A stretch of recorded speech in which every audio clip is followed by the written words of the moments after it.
시온산, 지난주에 제가 시온산과 모리아산이 같은 산입니까? 아닙니까? 질문을 드렸어요. 숙제였는데 풀어가지고 오신 분이 있는지 모르겠습니다. 같은 산 손 들어보실까요? 다른 산 손 들어보실까요? 이상경 집사님 박수 한번 하겠습니다. 예, 아유, 우리 새로 오신 분이 열심히 쳐드렸어요. 예, 이상경 집사님이 다른 산에 손 들었는데 맞으셨어요. 모리아산이 있고 시온산이 있고요. 예루살렘이라는 곳은요, 분지 형태로 되어 있어요. 약간 이렇게 높은 곳에 언덕이 솟아올라 있거든요. 근데 그게 그냥 한 덩어리만 올라 있는 게 아니라 삐쭉 올라온 데가 있고 또 이쪽에도 올라온 데가 있고 막 그래요. 그 얘기는 골짜기가 많다는 겁니다. 계곡이.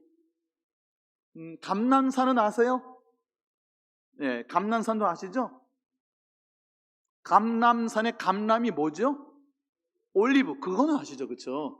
감람산에는 올리브 숲을 이루고 있었겠죠? 그 감람산이 해발 한 800m 가량 되나? 좀 더 높나? 대충 그럴 겁니다. 예루살렘도 분지인데 해발 위에 한 700 몇십 미터 정도 됩니다. 그런데 예루살렘이 이렇게 있으면 감람산이요 동편에 있는데, 그러니까 예루살렘도 언덕이 높은 언덕이거든요. 그리고 거기를 산이라고 불렀는데 마운튼까지 안 가지만 마운트 MOUNT까지만 하면 언덕이라는 의미도 있고 산이라는 이름도 있어요. 예, 그래서 성전산이다 그러면 템플 마운트 이렇게 보통 이야기하거든요. 자, 거기도 산이란 말입니다. 큰 높은 언덕 700m니까 뭐 산이죠. 자, 그 앞에 동편에 감람산이 있는 그 밑에 골짜기가 있다는 거예요. 그 골짜기의 이름이 기드론 골짜기입니다. 자, 예루살렘은요, 북쪽은 그냥 적군이 쳐들어올 수 있는 그냥 무방비로 이렇게 같은 레벨, 같은 높이에 있지만 이쪽 이제 동쪽으로부터 시작해서 기드론 골짜기로 깎아질러 있단 말이에요. 삥 둘러싸서 맨 밑에 남쪽, 서쪽으로 이렇게 돌아가면서도 다 골짜기가 있어요. 자, 밑에 있는 골짜기는 흰놈의 골짜기 들어보셨어요? 무슨 놈? 흰놈. 하얀색 놈이 아니고 이름이 그냥 흰놈이에요. 흰놈의 골짜기. 여러분, 흰놈의 골짜기를 어려운 히브리어로 뭐라고 부르는지 아세요? 개 흰놈이라고 해요. 이상한 생각하시는 것 같아요. 그 개가 아니고 어입니다. 어이, 개. 그 개는요, 히브리어인데 가이라는 밸리, 골짜기라는 뜻을 가지고 있는 히브리어를 축약하면 개라고 해요. 그래서 개라고 붙으면 골짜기라는 뜻이고, 개 흰놈이면 흰놈의 골짜기 이렇게 되는 겁니다. 예수님께서 두 팔을 잃어버리고 영생에 들어가는 것이 두 팔 다 들고 지옥에 가는 것보다 낫다고 말씀하셨을 때 지옥이라는 단어를 쓰셨어요. 그때 지옥이라는 단어가 헬라어로 뭘까요? 앞에서 다 설명해 드렸는데 게헨나예요. 게헨나. 헬라어로 히브리어 게흰놈을 그대로 음차를 해서 헬라어로 게헨나라고 바꿔놨어요. 예수님이 게헨나라고. 근데 그것이 지옥을 의미하는 것이 되어버렸어요. 자, 그러니까 거꾸로 추적을 해봅시다. 예수님이 지옥이라고 부르신 그 장소는 그 당시 예루살렘에 거주하던 사람들에게는 친숙한 장소예요. 알고 있는 장소예요. 게헨나라고 지옥이라고 표현하신 것은 게흰놈이고요. 게흰놈은 게흰놈, 흰놈의 골짜기고요. 흰놈의 골짜기는 예루살렘 언덕 남서쪽에 있는 골짜기를 말해요. 거기는요, 쓰레기장이었어요. 그리고 외국인들의 무덤은 거기다 썼어요. 외국인들은, 이방인들은 철저하게 유대인이 배척했습니다. 이방인의 무덤은 아무데나 쓸 수가 없고 거기다 쓰고요. 그 다음에 버려진 자, 불량자, 그런 사람들, 무연고자 거기다 갖다가 묻었고, 그러니까 쓰레기장이 있으면 쓰레기장은 주로 소각을 하죠. 소각을 하니까 늘 언제나 불타오르고 연기가 나고 더럽고 악취나고 오물이 투성이고, 그리고 무연고자에 버려진 무덤이 있고 거기 가고 싶습니까? 별로 가고 싶지 않잖아요. 그러니까 지옥 같은 곳은 그런 곳이다라는 거죠. 게헨나는 게흰놈에서 온 거고, 그 게흰놈은 흰놈의 골짜기라는 것이고, 사실 흰놈의 골짜기라는 것이 열왕기하에 나오는 말씀인데요, 요시야 왕 때 이 흰놈의 골짜기를 싹 없앴어요. 그곳에 있던 도벳이라는 사당을 없애버렸습니다. 요시야 왕 기억하시죠? 우리가 여선지자 훌다 할 때 성전을 수리하다가 하나님 언약책을 발견하고 언약책의 신명의 말씀을 듣다가 마음을 찢고, 그때 종교개혁이 막 일어났잖아요. 그때 이 책이 하나님의 말씀인지를 보증해 준 여인이, 보증해 준 선지자가 예레미야 스바냐가 아니고 훌다였다는 거죠. 엄청난 여인이었어요. 근데 그 여인은 예복장이의 아내였어요.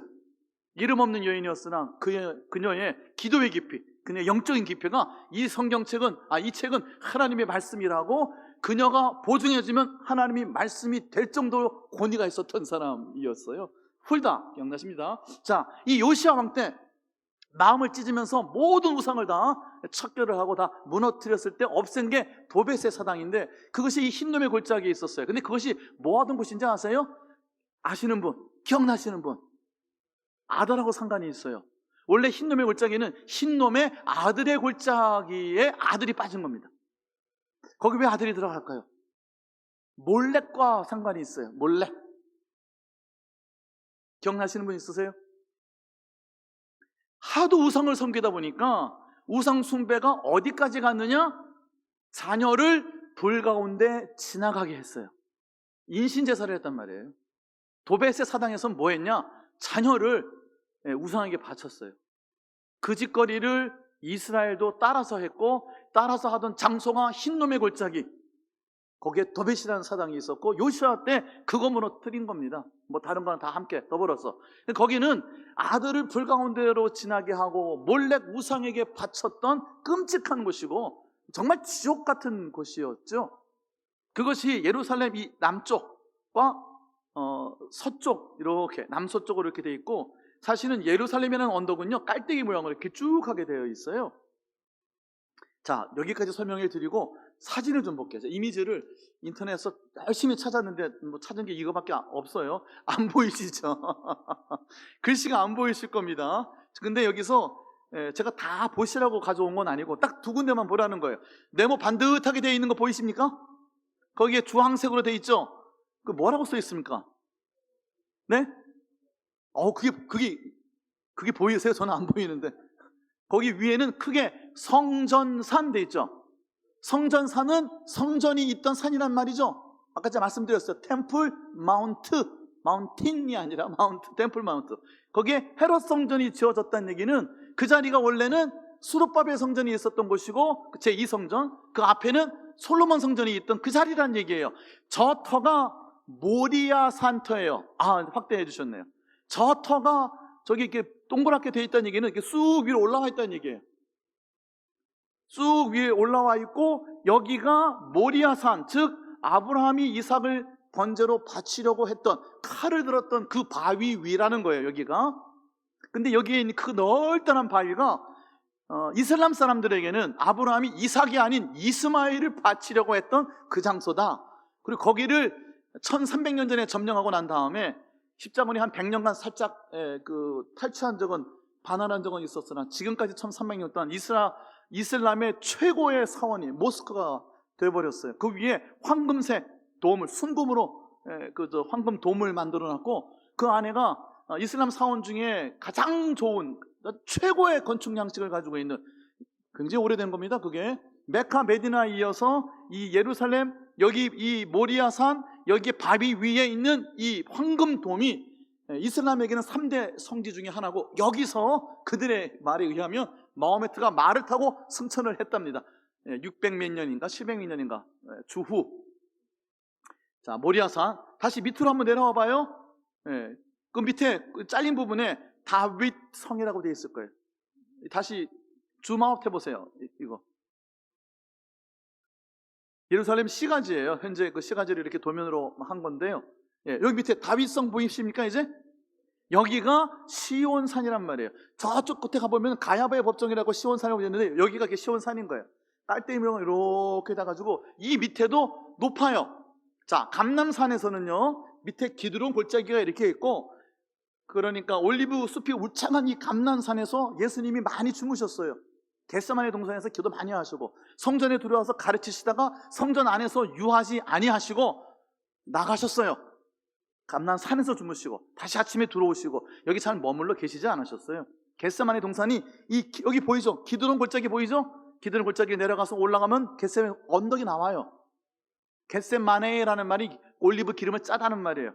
자, 여기 이 다윗성도 시온선, 시온산이 여기에요. 여기가 밑에가 시온산, 저 위에가 성전산, 여기가 모리아산, 시온산. 여기에 다윗이 성을 지었어요. 다윗이 성을 지었을 때 저쪽 모리아산에는 성전이 있었을까요? 없었을까요? 너무 질문이 어려워요. 다윗이 성전을 지었습니까? 솔로몬이 지었습니까? 솔로몬이 지었죠? 솔로몬이 아들이에요? 다윗이 아들이에요? 그러니까 아버지 다윗 때는 아들 솔로몬이 짓는 성전이 거기에 없었죠. 저 위에 모리아산에 성전이 없는 거예요 지금. 다윗 성에 장막을 세우고 하나님의 언약궤를 거기다가 모시고 계셨어요. 여기는 원래 여부스 사람의 땅이에요. 가나안 땅을 정복하고 여호수아가 다 정복하라고 했는데 여기는 정복하지 못했어요. 이때까지도, 다윗 때까지도 정복을 못했어요. 그러다가 다윗이 여기를 여부스 사람에게서 빼앗습니다. 그리고 다윗이 왕으로 즉위해서 헤브론이라는 곳에 한 7년간 왕위를 가지고 있었는데, 헤브론은 유다 지파의 땅이잖아요. 그 전체를 관할하기가 조금 어느 한 지파에 소속이 되어 있으니까, 그래서 제3의 지대로 온 곳이 여기에 시온산에 와서 여부스 족속에게서 이 시온산을 뺏고 여기에 들어가서 성을 쌓고 다윗 성이 된 거고, 여기에 장막을 세우고 언약궤를 모시고, 그리고 그 아들 솔로몬 때에 모리아산에다가 성전을 짓고 언약궤가 옮겨가는 거예요. 그러니까 모리아산, 시온산, 산이 두 개입니다. 큰 언덕이 두 개예요. 감난산은 제일 높아요. 감난산 이렇게 보면은 한 50m 밑으로 저기 예루살렘 성전이 있는, 헤롯 성전이 있는 성전산이 이렇게 내려다 보입니다. 그 다음에 여기는 그만큼은 안 내려다 보이고 한 20-30m, 감난산이 제일 높고 시온산, 그 다음에 성전산, 이렇게 높이가 되어 있고, 여기 사방으로 다 골짜기예요. 골짜기. 감이 오십니까? 여기 한번 우리 가야 안 되겠습니까? 한번 가죠. 예, 코로나 끝나고 우리 개를 붙던지 뭘 하는지 해가지고 한번 가야 돼. 가서 봐야지. 이거 뭐 가서 보면, 야, 목사님이 말씀하신 데가 여기구나. 저는 가 봤겠습니까? 못 가봤어요. 저도. 예, 공부한 겁니다. 공부. 그 다음 사진 보여드릴게요. 그 다음 사진 넘겨주세요. 예, 대충 보이시는지 모르겠는데 그냥 이게 높이 깊이 상관없이, 자, 위치만 기억하시라고요. 오른쪽이 감난산. 감난산에 올라가기 전 겟세마네 동산 보이죠? 언덕바지에 있단 말이에요. 예, 산 꼭대기까지 올라가시진 않았고, 밑에는 기드론 골짜기, 쭉 올라가면 성전산, 남쪽으로 내려가면은 흰놈의 골짜기가 있고, 그 앞에 시온산, 다윗성이 있었던 것이에요. 거기에 기혼샘에서부터 물을 길어가지고 안쪽에 끌어들이는 게 실로암의 연못이고요. 그 터널을 히스기야 왕 때 밖에서부터 뚫고 안에서부터 뚫어가지고 관통을 시킨 거예요. 언제가 이 말씀도 한번 드릴게요. 왜 예루살렘이 난공불락의 요새가 되었느냐? 천년의 요새예요. 동쪽, 남서쪽으로 다 언덕 위에 높은 700-800m 위에 있고요. 북쪽만 성벽을 쌓고 막으면 쳐들어갈 수가 없는 거예요. 물이, 기온이 철철철 1년 내내 샘이 솟는 기온샘이 요 기드론 골짜기에 있거든요. 거기서 물을 끌어다가 실로암 못으로만 터널을 해가지고 수로를 연결하며 아무리 군대가 쳐들어와도 버틸 수가 있었던 예루살렘은 이와 같은 곳이었어요. 자, 지난주에 여루샬라임이라고 말씀을 드렸죠. 여루, 이레라는 말이 던지다, 야라라는 말에서 왔는데요, 던져서 이 초석을 놓다, 터전을 놓다, 그런 말이에요. So foundation of 샬라임이 뭐라고요? Peace, 샬롬. 그러니까 샬롬, 평강의 터전이나, 예루살렘이란 말은 평강의 터전, 평강의 도시라는 말인데, 한 가지만 알려드릴게요. 이거는 뭐 몰라도 되는데 기왕에 우리가 여기까지 왔으니까, 여루 샬라임, 샬롬이 아니고 아임 이렇게 끝난단 말이에요. 히브리어에서 뒤에가 아임 이렇게 끝나면 쌍수라고 그래요. 뭐요? 쌍수. 두 손을 든다는 거예요. 수가 복수가 아니라, 복수는 3개, 4개, 5개도 복수입니다. 단수는 하나고요. 쌍수는 2개. 쌍을 이루면 페어가 되면 그게 쌍수예요. 듀얼이라고 그러는 건데, 그러니까 여루 샬라임이란 말은 샬롬이 2개란 말이에요. 쌍수란 말이에요. 감이 오세요? 모리아산 언덕 하나, 밑에도 시온산 하나, 언덕배기가 2개가 있잖아요. 그러니까 쌍수의 개념을 가지고 여루샬라임이라고 붙이지 않았을까? 이렇게 추정해 볼 수도 있는 거예요. 뭐 이거는 중요한 거 아니었어요. 근데 이런 거 하는 게 좋아요? 안 하는 게 좋아요? 너무 많아요? Too much? 이런 거 하지 말까요? 예. 자, 하나 사진 더, 그 사진 다시 보여주세요. 자, 오른쪽은 감난산, 동쪽은 감난산, 밑에는 기드론 골짜기, 밑으로, 남서쪽 밑으로는 흰놈의 골짜기, 흰놈의 골짜기는 게헨나, 지옥, 쓰레기장. 예, 자녀를 불태워 죽이던 도벳산당에 있던 거, 이쪽으로 올라가면 뭐가 있어요? 골고다 언덕이 있잖아요. 예수님 잡혀서 이쪽 올라가실 때 여기도 중앙골짜기라고 또 계곡이 또 있어요. 또 이렇게 언덕으로 올라가면, 그러니까 사방이 이렇게 깔때기처럼 길쭉하게 되어 있는 거예요. 그 다음 사진 볼게요. 네, 이게 정확한 사진은 아닌데, 왜냐면 저기만 동그라미 치고 예루살렘이라고 해놓으면 안 돼요. 저 위에 성전산까지 동그라미 쳐야 되는데 밑에만 쳤어요. 밑에는 여기가 뭐겠어요? 시온산이 있는 자리죠. 다윗성이 있는 자리. 자, 저 위로 감난산이 보이죠? 밑에 기드론 골짜기 보이죠? 밑으로 흰놈의 골짜기는 지금 안 나와 있고, 왼쪽으로 중앙 골짜기가 있고, 저 위로 성전산이 있고, 저쪽으로 넘어가면 골고다 언덕, 갈보리산이 저쪽에 있겠죠. 대충 예루살렘이 이렇게 돼 있다. 여기까지 보겠습니다. 네. 오늘 설교는 다 한 거죠. 선생님이 끄떡했는데, 네. 자, 그런데 그러니까 시온산은 원래 다윗성이었어요. 근데 다윗이 모시고 있었던 언약궤를 아들 솔로몬이 성전을 짓고 모리아산에 성전을 짓고 그쪽으로 옮겼어요. 시온이라고 말하면서, 그러니까 시온도 예루살렘 안에 있고 모리아산도 예루살렘 안에 있고, 근데 모리아산이라는 말 잘 안 쓰죠. 성전산이라는 말을 쓰기는 하지만, 그래서 다윗 성전이 있었던 그 자리가, 아니 저쪽에다가 모리아산에다 성전을 짓고 솔로몬은 어디에 살았겠어요? 아니 성전산에 다윗성에다가 졌겠죠. 헤롯도 거기다 자기 궁전을 졌겠죠, 거기다. 그렇죠? 예. 시온이 예루살렘 전체를 대표하는 말로 예루살렘과 시온의 말이 번갈아 가면서 쓰기 시작을 해요. 그래서 시온 그러면 예루살렘이고 예루살렘 그러면 시온이고 같은 의미를 가지고 있게 돼요. 거기에 핵심은 뭐냐? 시온산에 처음에 모셨던 언약궤가, 하나님의 임재의 상징이죠. 그 언약궤가 다시 예루살렘 안쪽에 있는 성전산으로 옮기고 성전을 짓고 성전 안에 있는 지성소로 옮겨지는 거죠. 자, 하나님이 이스라엘 백성과 함께 하셨던 그 의미로 예루살렘이 시온이고 시온이 예루살렘이지만 성전산과 시온산은 원래 이렇게 구분이 됐었다. 거기까지 오늘 공부를 했습니다.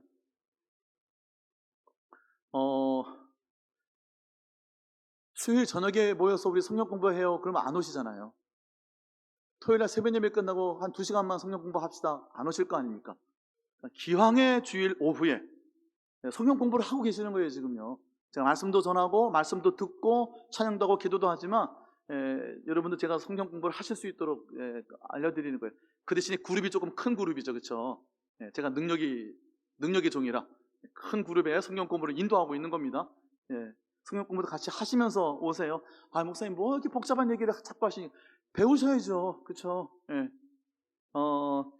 그 예루살렘, 시온, 제가 왜 이 시온과 이 모리아산 얘기를 왜 말씀을 드렸을까? 지금 미가서를 읽는데요, 예루살렘, 시온이 계속 반복이 되고 굉장히 중요한 말씀이 되잖아요. 지난주에 3장 뒷머리에서 4장을 봤는데 오늘 이제 5장 볼 거예요. 자, 4장에 들어가기 전에 앞에 마지막 부분이 뭐였죠? 예루살렘을 갈아엎으시겠다, 시온을 갈아엎으시겠다. 그 이유가 뭐냐? 지도층이 다 썩었다.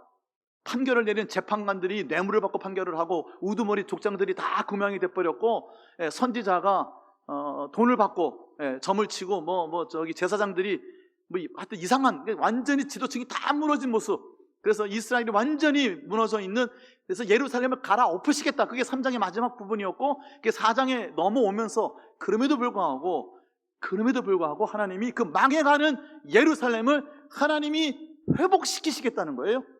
회복시키시는 조건은 뭐였을까요? 조건은 아무데도 안 나와요. 이스라엘이 뭐 잘했다는 얘기는 아무것도 없고, 지난주 우리 미가서 3장 4장 봤죠? 그 3장 12절까지 보면 예루살렘이 무더기가 되고 시온을 갈아엎겠다 말씀하셨어요. 그러니까 예루살렘 그러면 큰 그림의 예루살렘 생각하시면 되고, 시온은 언약궤가 머물러 있었던 곳 이렇게 생각하시면 돼요. 아, 제가 이걸 빼놨네요. 신약시대에 넘어와서 지금 예루살렘에 가보면요, 그 시온산이 있는 곳에 마가의 다락방이 있습니다. 여기가 최초의 예루살렘 교회입니다 라고 마가의 다락방 교회가 있어요. 지금도. 심지어는 캐톨릭에서 세운 교회도 있어요. 성묘교회라고 있어요. 마리아가 승천했다고 믿어지는, 추정되는, 그때 주장하고 있는 곳에 교회를 세워서 마리아 성모 승천교회가 또 있어요. 시온산에 굉장히 중요한 유적들이 있는데 그거는 그냥 그래 태더라 하는 얘기고요. 약간 넓은 의미에서는 예루살렘, 좁은 의미에서 시온, 그러나 같은 의미로 쓰이는데 그 3장 12절 맨 끝에 보면은 하나님이 다 갈아엎으시겠다, 무더기가 되겠다. 근데 갑자기 4장 첫머리에 넘어와서는 그 산을 하나님께서, 그 여호와의 산이 하나님의 말씀이 흘러가고 하나님의 말씀이 선포되어지고 모든 이방 민족을 판결 심판하는 하나님의 왕권, 주권이 회복되는 곳으로 갑자기 바뀌어요, 4장에. 그리고 그 사이에는 아무런 이유가 안 나와요. 하나님 마음대로 하신다는 거예요. 하나님이 갈아엎으시겠다 말씀하시지만 그 예루살렘을 하나님이 회복시키시겠다고 또한 동시에 말씀하신다는 것이고, 그리고 그 회복시키신다는 것이 예루살렘이 저 높은 곳에 올라간다, 이 천벌에, 4장 천벌에 나와 있지만 높은 데 올라가서 다른 나라, 다른 도시들, 다른 민족을 지배하겠다는 의미로 높은 데 올리시겠다는 게 아니라 예루살렘에서 말씀이 흘러나와서 그 말씀이 평화를 이루겠다는 말씀, 지난주 기억하시죠? 칼을 쳐서 보습을 만들고 땅을 일구는 보습을 만들고 창을 쳐서 낫을 만들고, 하나님이 많은 민족을 예루살렘 시온에서 심판하고 판결하시는데, 그러면 예루살렘이 우쭐거리고 높은 데 올라갈 거냐? 아니라는 거예요. 예루살렘에서 하나님이 판결하시는 것은 하나님의 말씀이 그곳에서 흘러나온다는 것이고, 오라 우리가 여호와의 전에 올라가자, 하나님의 전에 이르자, 주의 도를 배우자, 주의 말씀대로 그 말씀이 시온으로부터 나올 것이다. 말씀이 시온으로부터 나와 하나님이 심판하시고 판결하시는데, 그것은 온 땅에 하나님의 샬롬, 하나님의 평강을 이루시는 그러한 판결이다. 제가 지난주에 나눈 말씀이었어요. 자, 그 말씀을 조금 더 이어가 보려고 하는 거예요. 7절로 넘어가세요. 4장 7절에 가보면 남은 백성, 예루살렘을 다 무너지고 다 포로로 쫓겨갔던 백성이 다시 예루살렘으로 돌아와서 남은 자가 되게 할 것인데, 나 여호와가, 7절이에요 미가서 4장 7절, 나 여호와가 시온산에서 이제부터 영원까지 그들을 다스리라. 왜 이런 반전이 일어났죠? 하나님이 하고 싶어서 하시는 거예요 지금. 자, 8절, 딸 시온의 산이여, 이전 권능 곧 딸 예루살렘의 나라가 내게로 돌아오리라. 여기서 나라는요, 통치를 말해요. 예루살렘이 하나님의 통치가, 하나님의 왕권이 회복되는 곳이라고 말씀하시는 거예요. 다시 말씀드리면, 제가 이거 여러 번 반복하는 겁니다. 하나님의 왕권이 회복되는 것이 높은 데 올라가서 지배하는 왕권을 말하는 게 아니라는 거예요. 예루살렘은 그럴 자격이 없어요. 다 갈아엎고 무너진 곳이었어요.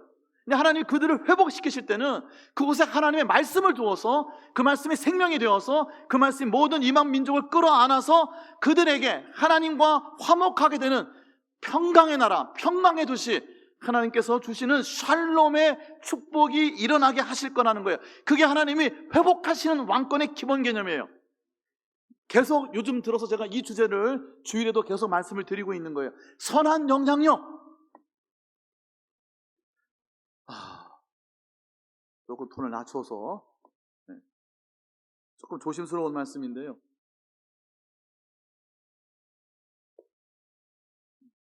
이 녹화가 되고 있기 때문에 하고 싶은 얘기는 다 못합니다. 일단 남으니까.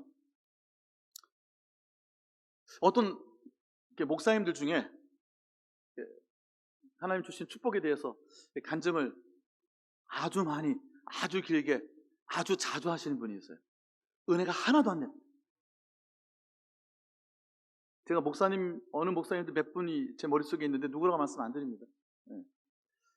선한 영향력, 좋죠. 네, 오전에도 말씀드렸지만 고지에 올라가서만 하는 게 아니에요. 오지에도 가고요, 남들은 못 가는 미답지에도 가는 거고요. 다 높은 데 올라가면 평지엔 누가 삽니까? 우리가 살아야지. 우리 평범한 사람들은 평지에 살아야 될 거 아니에요. 물론 고지로 올라갈 수도 있고 오지로 갈 수도 있고 미답지도 갈 수도 있고 하나님 보내주시는 것이 있겠죠. 근데 하나님께서 회복시키시겠다고 하는 것은 예루살렘이 뭐 잘한 게 있어가지고 거기에 대한 리워드, 응답을 주시겠다는 게 아니에요. 이스라엘은 스스로 다 무너진 겁니다. 지금 갈아엎으시겠다는 거예요. 그 안에서 자멸하고 다 무너져 버린 거예요. 근데 하나님 이유 없이 까닭 없이 내가 그곳에서 내 왕권을 회복하겠다 말씀하시면서, 그곳에서 여호와의 도를 배워라, 그곳에서 시온에서 하나님의 말씀이 흘러나올 것이다. 근데 그 말씀이 심판이 되고 판결이 될 것인데, 그 말씀은 칼을 쳐서 쟁기를 만들고 창을 쳐서 낫을 만들어 농사 짓게 하고 화평과 화목을 이루는 것이라고, 새로운 세계, 평강의 나라에 대해서 말씀해 주고 계세요. 미가서의 주제가 그거잖아요. 주께서 내게 찾으시는 선한 것이 무엇이냐? 주께서 저와 여러분에게 찾으시는, 기대하시는 선한 영향력이 무엇이냐? 정의를 행하며 하나님의 인자를 사랑하고 겸손히 하나님과 동행하는 것. 이 세 가지 주제가 이사야의 주제고요, 호세아의 주제고 아모스의 주제입니다. 우리가 아수르 시대 예언자, 8세기 예언자들을 지금 공부하고 있잖아요. 그 예언자들이 미가서의 집대성 집약 요약되고 있는 거예요.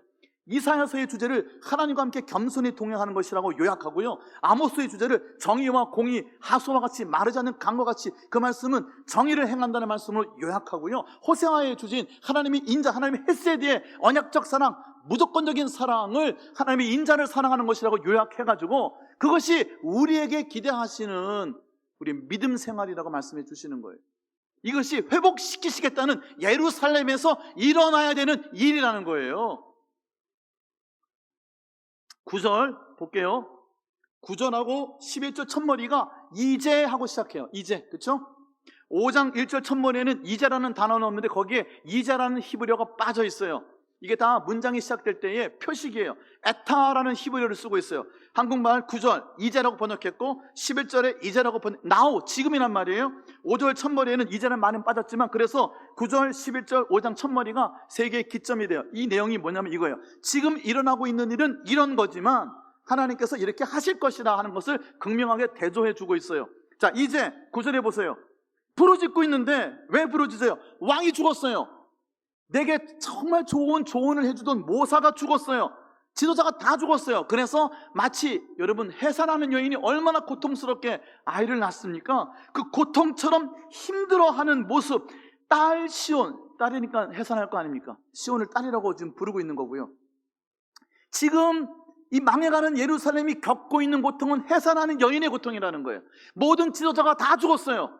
이 고통 중에 있지만, 그러나 하나님, 그래서 뭐라고 되어 있어요?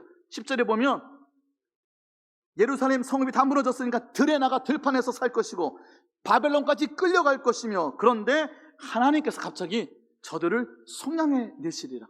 지금 너희가 그렇도록 고통받고 있으나 하나님이 그들의 손에서 너희를 구원해 주실 것이다 말씀하시는 거예요. 11절, 많은 이방 사람들이 모여 너를 치고 시온이 더럽게 되기를 원한다는 거예요. 눈으로 보기를 원한다는 거예요. 우리가 망하기를 보기를 원하는 이방 민족의 원수들이 있다는 거예요. 그것이 지금 우리가 겪고 있는 고통인데, 근데 12절 보세요. 그들이 하나님의 뜻을 알지 못한다. 하나님이 그들을 타작마당에 모아서 심판하실 것이다. 그런 말씀을 또 주세요. 5장 첫머리, 딸 군대여, 너는 이제 군대를 모으라. 군대를 모으라. 어떤 일이 일어나고 있느냐? 막대기로 이스라엘 재판자의 뺨을 치고 있다. 이스라엘 재판자는 이스라엘을 다스리는 왕을 의미해요. 이스라엘 왕을 아수르가 쳐들어내와서 막 뺨을 치고 모욕을 주는 그런 장면이에요. 이제 우리가 그런 고통을 겪고 있지만 하나님의 군대가 모아져야 된다. 하나님의 군대가 모여야 된다는 말씀을 주고 있는 거예요. 굉장히 어려운 말씀이죠? 어려운 말씀인데, 자, 결론. 그 2절부터 미가서 5장 2절에 베들레헴이 나오는데 그 다음 주에 할게요. 베들레헴이 여기서 예언이 되는데 엄청나게 또 귀한 말씀이 여기 있어요. 정말 기가 막힌 말씀이 여기 있습니다. 룻기, 다윗, 막 흘러가는 라헬, 야곱, 베냐민, 엄청난 그 역사 속에 예수님이 오시는 그 땅이 어떤 곳이었느냐, 그것을 이 미가서 5장 2절에서 예언한 이 모습이 어떤 의미가 있는지 다음 주에 말씀 나누도록 하고, 오늘 말씀의 결론입니다. 몇 절을 보시냐?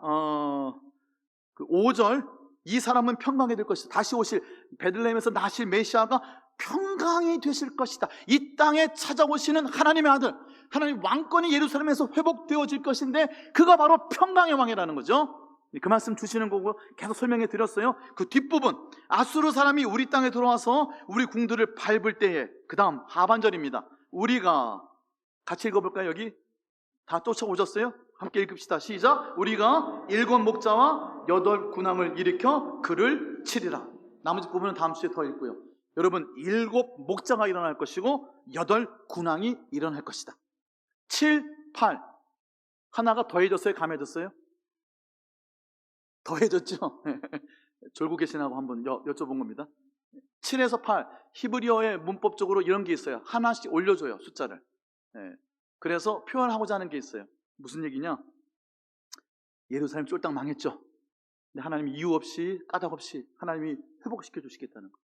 거기에 말씀을 심으시고, 거기서 여호와의 도를 가르치시고, 거기서 가르치시는 말씀으로 이방 민족을 심판 판결하는데 그 내용은 평강이에요. 그곳에서 오시는 이는 평강의 왕이고요, 그곳에서 하나님의 나라가 왕권이 회복이 될 것인데, 우리가 지금 해산한 여인처럼 고통을 받고 있고 뺨을 맞고 있고요, 다 끌려가고 있고요, 우리가 더럽혀지는 것을 보고 깔깔깔대고 조롱하는 원수들이 우리를 쳐다보고 있지만 하나님 우리를 회복시켜 주실 것이다.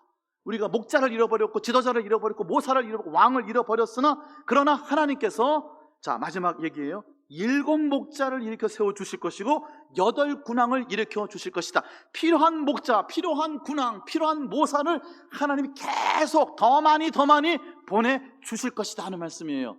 자, 이 7 목자, 8 군왕은 어디서 나와야 됩니까? 우리 공동체 안에서 나와야 되는 거예요.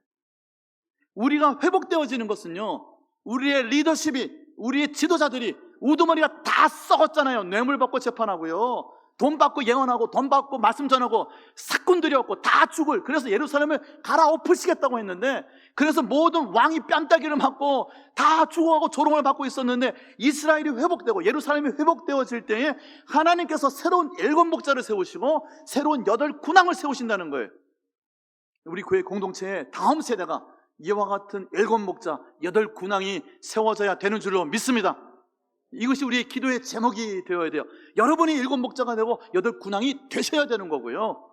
그래서 하나님의 왕권이, 하나님의 통치가 새로워지는 것이 되어야 한다는 거죠. 하나님께서 날이 갈수록 예동의 공동체에 하나님의 사람들을 세워주실 줄로 믿습니다. 그것이 우리의 기도의 제목이 되어야 할 것이고요, 그들이 따르는 이, 그들이 바라보는 이는 평강의 왕으로 오시는, 베들레헴으로 오시는 하나님의 아들의 모습이어야 된다 하는 겁니다. 정의를 행하며 인자를 사랑하며 하나님과 겸손히 행하는 7 목자, 8 군왕, 저와 여러분의 다음 세대, 우리의 자녀들이 이와 같이 우뚝우뚝 세워질 줄로 믿습니다. 우리의 기도 제목이 되어야 할 줄로 믿습니다. 시간이 거의 다 갔는데요, 4장은 건너뛰고요, 4장 지난주에 읽었으니까 너무 시간이 많이 가니까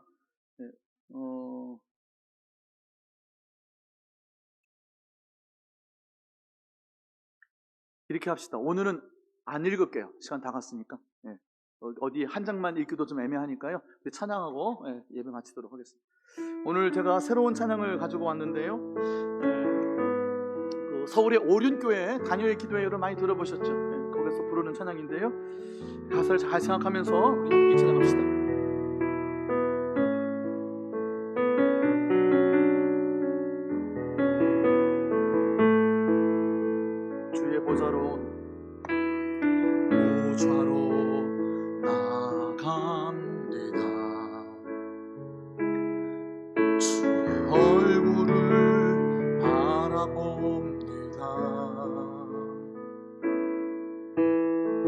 손을 들고 겸비함으로 하나 되어 주께 나갑니다. 주의 은혜에 목마릅니다.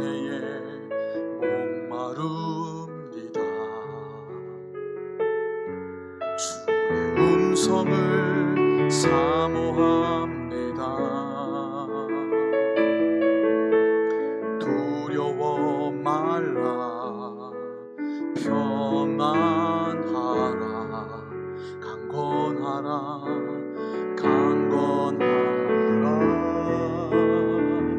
하늘의 문 열어주소서. 주의 긍휼 베푸시옵소서. 우리의 눈을 열어 주의 보좌와 그 영광을 보게 하소서. 주 얼굴빛 비춰주소서. 위로 만져주소서. 우리로 주님을 간증하는 주인공 되어 주를 자랑케 하소서. 하늘의 문 열어주소서. 주의 긍휼 베푸시옵소서. 우리의 눈을 열어 주의 보좌와 그 영광을 보게 하소서.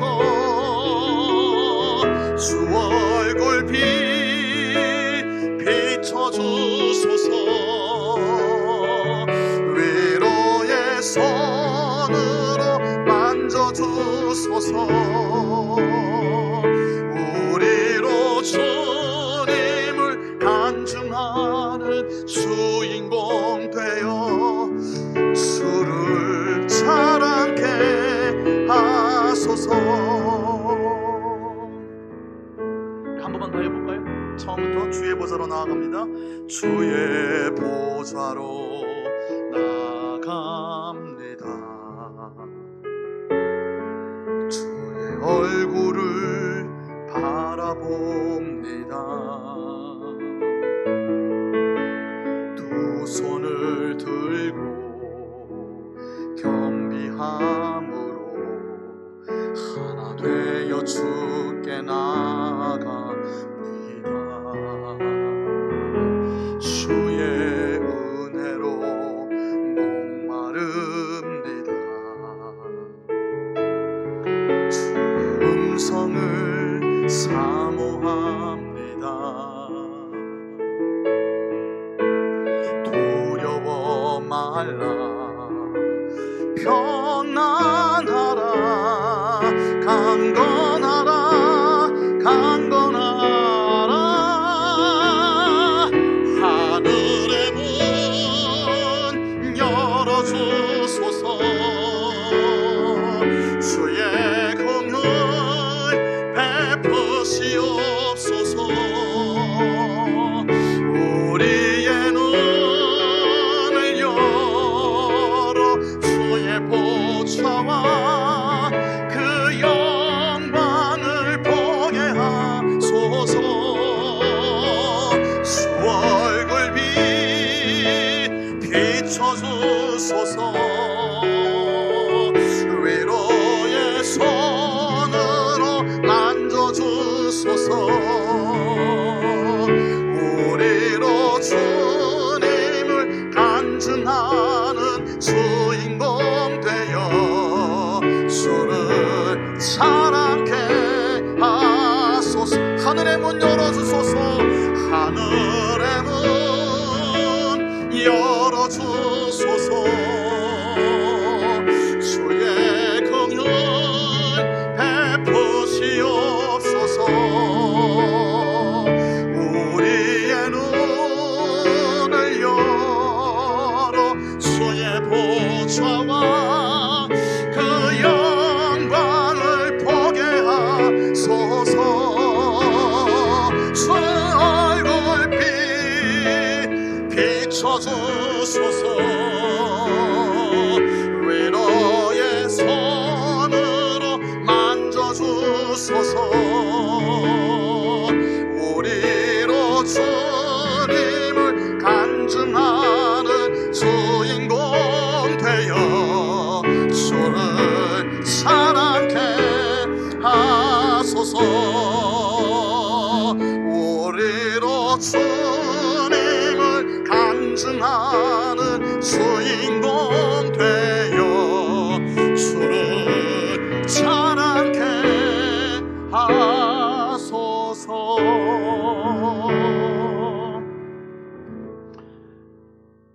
하나님께 영광을 올려드리고 하나님 마땅히 합당히 받으셔야 될 그 무게의 영광을 하나님께 올려드리는 7 목자와 8의 군왕이 우리 교회 공동체 안에 세워지고 이곳에 하나님 부어주시는 사랑이 하나님의 의가 생명의 강줄기가 되어서 우리 주변으로 이렇게 흘러들어가는 그런 참 은혜의 복된 공동체가 되었으면 좋겠습니다.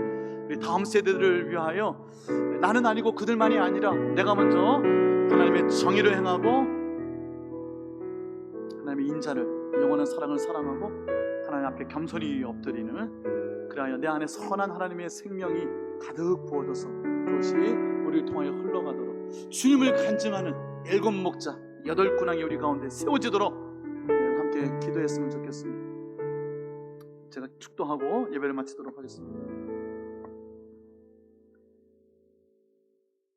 우리 영원한 선한 목자가 되시는 예수 그리스도의 십자가의 은혜와 살아계신 내 아버지 하나님, 영존하시는 전능하신 우리 아버지 하나님의 그 놀라우신 영원하신 사랑하심과 내 안에 찾아오셔서 좌정하시고 내 삶을 다스리시며 인도하시고 보호하시고 돌보시는 성령 하나님의 그 깊고 풍성한 교통하심이 하나님 내게 가르쳐 주시는 의를 행하며 하나님 내게 허락하여 주신 그 사랑으로 이 세상을 끌어안으며 하나님 앞에 겸손히 엎드려 예배하며 기도하는 하나님의 사람이 되어 주님을 간증하는 주인공이 되어 일곱 목자와 여덟 군왕을 일으키는 하나님의 사람들이 되어 우리 하나님을 높여드리기를, 하나님께 영광을 올려드리기를 마음에 작정하는 이 자리에 머리 숙인 하나님의 권속들 위에 저들이 마음에 품고 하나님께 맡겨드릴 모든 다음 세대들과 자녀들 위에 이제와 영원토록 함께하여 주옵시기를 간절히 축원하옵나이다. 아멘.